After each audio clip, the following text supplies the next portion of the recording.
Welcome to Just Kick It with Big Bob, where I share my 2 bobs worth with you whether you like it or not. No AFL to speak of in the male sense of the terminology only, of course, whereas we did get the AFLW underway, and what a convincing win by the Crows over crosstown rivals Port Adelaide. They went with them for about a half, but that was it. As far as the Crows went this season, all I can say is we didn't get the rub of the green. We were crucified by the draw, had more than our fair share of unkind bounces, couldn't win away from home with very few exceptions, and every 50-50 decision went against us, as well as 1 or 2 100-0 decisions. But we won't rake over those old coals, as they've now been well and truly tucked up in bed.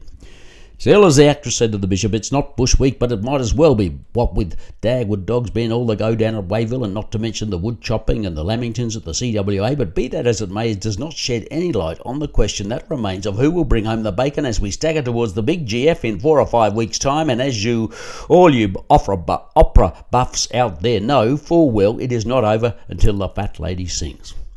As I was saying to Wally earlier, no surprises in the All-Australian team, and what did they look like up there in their school blazers still? Maybe a few prizes could be handed out for picking the skipper, and I wonder what the umpiring fraternity thought about bother boy Toby getting a nod, and good luck to him, I say.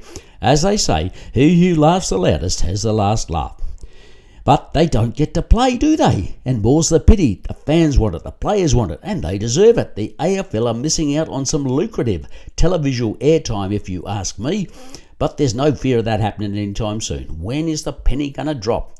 Confucius could have been Mao Zedong, one of them said it anyway. You can never cross the same river twice. But maybe they were wrong. Why not stick in your oar and have a go?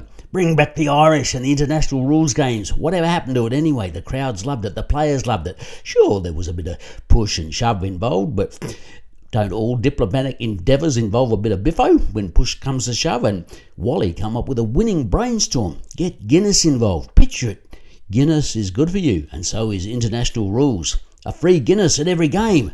Nice suggestion, Wally, but I think you're probably dreaming. Great to see Tex in the team as well at last. Isn't he a beautiful kick of the footy? But who do you like at this moment in time for the big one?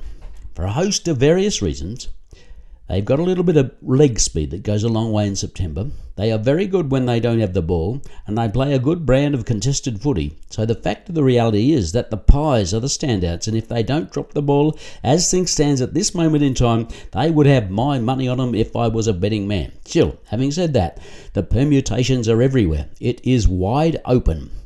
And I wouldn't be at all surprised if one of the others sneaks under the radar and shows the cohesion at the level, pulls their collective socks up, finds the right way and comes home with a wet sail on down the outside and makes the pundits look stupid.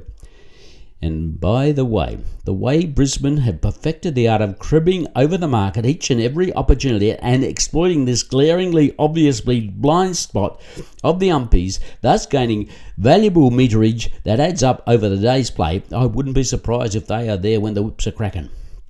We'll leave it there for now, and thanks for listening. You've been hearing and feeling Big Bob with my 2 bobs worth, whether you like it or not. Until next time, there's a crack in everything. That's how the light gets in.